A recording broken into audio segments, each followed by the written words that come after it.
अहम जानकारी के साथ करेंगे। बड़ी खबर आ रही उसे आपको रूबरू कराएंगे। चुनाव से पहले वक्फ कानून पर अब सियासत पूरी तरह से तेज हो गई है। तेजस्वी यादव पर बीजेपी का बड़ा हमला देखा जा रहा है।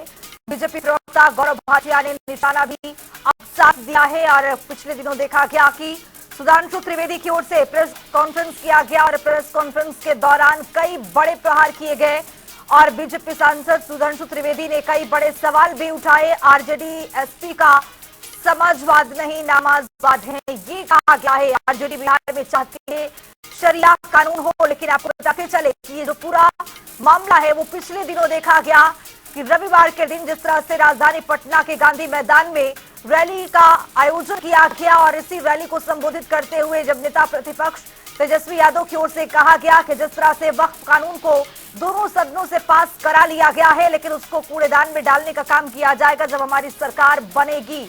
इसी को लेकर भारतीय जनता पार्टी हमलावर है। बीते दिनों यानी सोमवार को सांसद सुधांशु त्रिवेदी की ओर से प्रेस कॉन्फ्रेंस किया गया और आज देखा गया कि आज भी भारतीय जनता पार्टी के प्रवक्ता गौरव भाटिया ने भी जमकर निशाना साधा है। अब सवालों के घेरे में नेता प्रतिपक्ष आरजेडी और तेजस्वी यादव हैं, चूंकि अब सवाल पूछा जा रहा है कि इस तरह के अमर्यादित टिप्पणी आखिरकार तेजस्वी यादव की ओर से क्यों किया गया।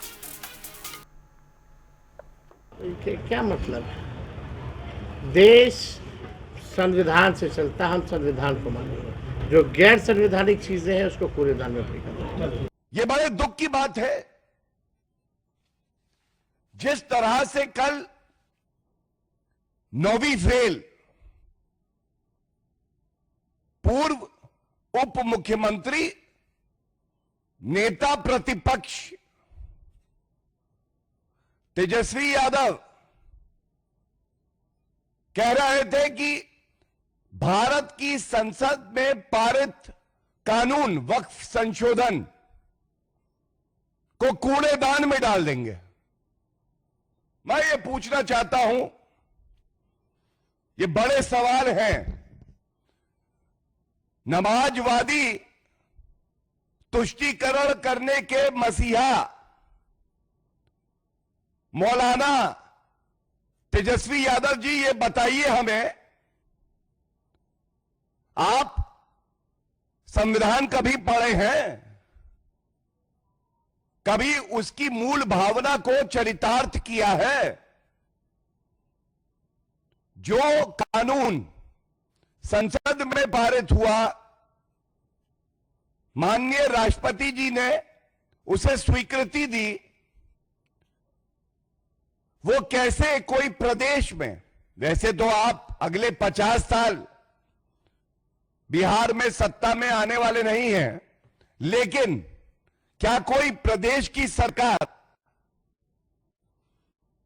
केंद्र के कानून को कूड़ेदान में डाल सकती है? तो इसी पर ज्यादा चर्चा करेंगे। दोनों पार्टी के प्रवक्ता हमारे साथ जुड़ चुके हैं। भूपेंद्र यादव बीजेपी के प्रवक्ता जुड़े हैं, एजाज अहमद आरजेडी के प्रवक्ता हमारे साथ जुड़ चुके हैं।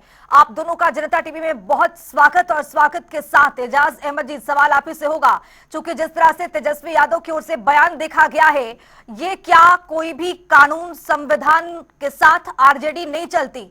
चूंकि दोनों सदनों से पास हो चुका है, कोर्ट में लंबित है ये मामला और इस तरह के बयान रैली के दौरान संबोधित करते हुए तेजस्वी यादव की ओर से दिया गया है, कैसे देख रहे हैं आप इसे?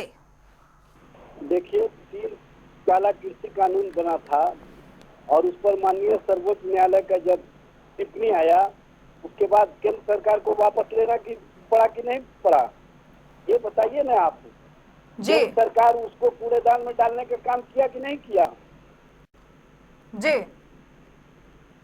अब मजबूर होना पड़ा कि नहीं होना पड़ा? देखिए बात, और इस मामले में एजाज अहमद जी, कूड़ेदान में डालने की बात जिस तरह से कर रहे हैं, नहीं, पहले धैर्य से सुन लीजिए, इंटरप्ट मत कीजिए जी। वक्त संशोधन विधेयक के बाद जो कानून बना, जी, माननीय सर्वोच्च न्यायालय ने जिस तरह से टिप्पणियां की, वक्त यूजर के मामले में, रजिस्ट्रेशन के मामले में, उसमें गैर मुस्लिम को सदस्य बनाने के मामले में, और केंद्र सरकार ने कहा कि इस मामलों में हम कहीं ना कहीं अभी इसको हम आगे नहीं बढ़ाने का काम करेंगे। तो ये तो स्पष्ट रूप से सामने आ गया ना कि माननीय सर्वोच्च न्यायालय भी मान रही है कि इस मामले में सरकार ने ज्यादती की है, अपने संख्या बल के आधार पर आप कोई भी कानून किसी पर लाद दीजिएगा, और वो भी भारत के संविधान और संवैधानिक व्यवस्था के खिलाफ। आर्टिकल 14, 15, 16 का वायलेशन हुआ, आर्टिकल 29, 30 का वायलेशन हुआ है।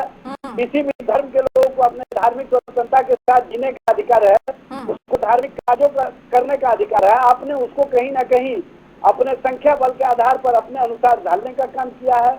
भारत के संविधान और बाबा साहब के संविधान को आप अक्षुण्ण रखने का शपथ लेते हैं, और उसी संविधान को कहीं ना कहीं संख्या बल के आधार पर कुचलने का काम करते हैं। आप तो अभी कह रहे हैं कि आपातकाल की स्थिति, ये घोषित आपातकाल में तो आप उसी तरह की स्थिति पैदा कर दिए हैं जिस तरह से आपातकाल पर अब मैंने धैर्य से ना आपकी बातें सुन ली है। अब धैर्य से आप भी सुनिए एक बार। एजाज अहमद जी, जिस आपातकाल का जिक्र कर रहे हैं, आपातकाल वाले दिन एक भी दिन आपका पोस्ट नहीं आया, तेजस्वी यादव का कोई बयान सामने नहीं आया, बाबा साहेब अम्बेडकर का आप जिक्र कर रहे हैं संविधान को लेकर, और उसी बाबा साहेब अम्बेडकर के फोटो के जो आपके आरजेडी के प्रमुख हैं वो नीचे रखते हैं, तो सवाल तो अभी से होगा और लाजमी है कि सवाल पूछा भी जाएगा।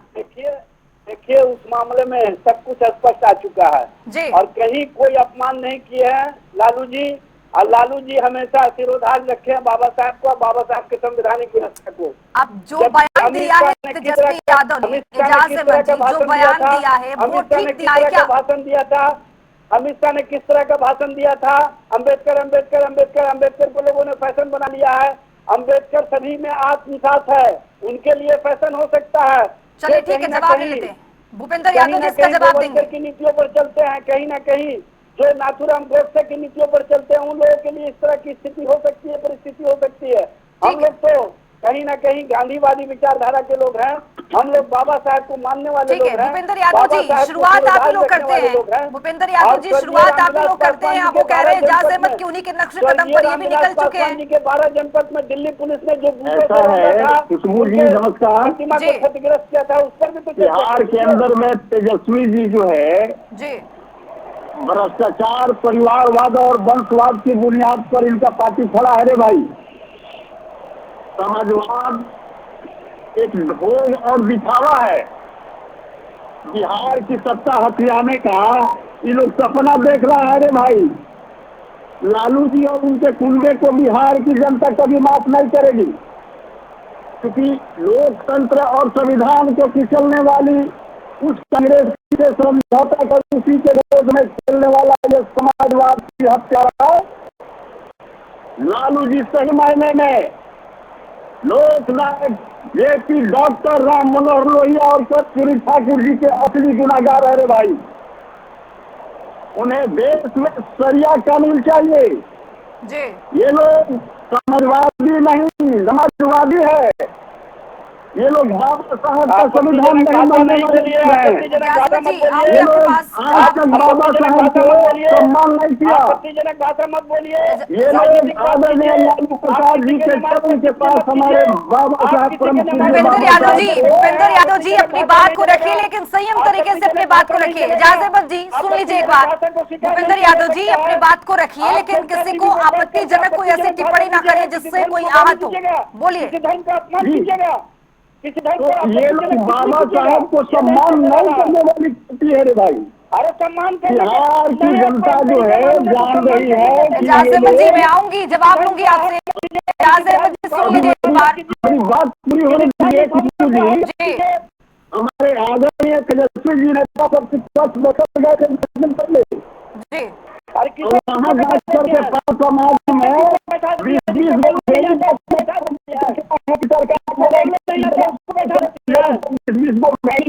जिसको बोलने नहीं आता उसको बैठा दिया। एक बार जवाब दे रहे हैं, सुन लीजिए। एजाज अहमद जी सुन लीजिए, सवाल इनसे भी हो रहा है, आप सुनिए तो एक बार। आप समाज के खिलाफ बोलिएगा, के खिलाफ बोलिएगा।